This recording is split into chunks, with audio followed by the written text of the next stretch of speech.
আর সকাল থেকে মনে হয় যেন যুদ্ধ আরম্ভ হয়ে যায়। মানে ঘরে এত জিনিসপত্র ছড়ানো ছিটানো থাকে, যেহেতু দুজনাই ছোট, অনি এতটাও বড় হয়ে যায়নি যে জিনিসও গোছ করে রাখতে পারে। ওর আবার ওদের আর একটা সমস্যা হচ্ছে কি, আমার ঘরে যেটা হচ্ছে, আমার ছেলেরা ঘরের ভেতরে ফুটবল খেলে, ক্রিকেট খেলে। তো ভাবো এবার জিনিসপত্র কোন দিকে যাবে।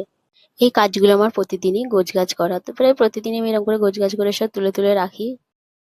তারপর মা বেটায় চলে গেলাম দুধ আনতে। তো এই দুধওয়ালা আসার কোনো টাইম নেই, 10:30, 11:30, 12:30 করে, তো যা করে করে, আমি দুধটা নিয়ে চলে এলাম। তো আমি সেই হিসেবে চেষ্টা করি স্নানটা আগে সেরে নেওয়ার, কারণ কখন যে চলে আসে বোঝা মুশকিল।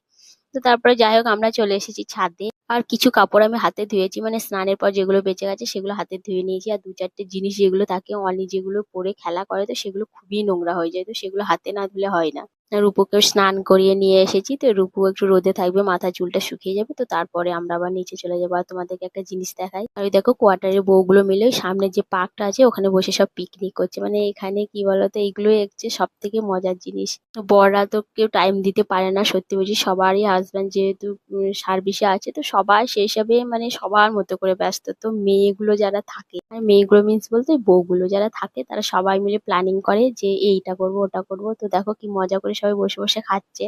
তারপরে আমি আবার সমস্ত কাপড়গুলোকে ক্লিপ লাগিয়ে দিলাম, কারণ ক্লিপ না লাগালে কাপড়গুলো পুরো মানে নিচেতে পড়ে যাবে। আর এখানে খুব হাওয়া চলে জোরে জোরে, তো সেই হিসেবে আমি কাপড়গুলোকে ক্লিপ লাগিয়ে দিই। পর আমরা